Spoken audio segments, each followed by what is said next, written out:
It is to speak the goodness of our God. Repair the broken altars. Ni kurekebisha madhabahu ambayo.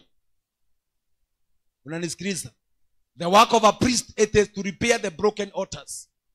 Ni wewe unaangalia kwa maisha yenu, mshiri anaangalia unasema ni kama kwetu hii roho ya pombe ni kama hii roho sio kawaida. Sio kawaida kwa babu, sio kawaida sio kawaida kwa babu, sio kawaida kwa baba na kwa ndugu na kwa wale wengine na kwa dada zangu siku hizi wanakunywa wote, hata wadada.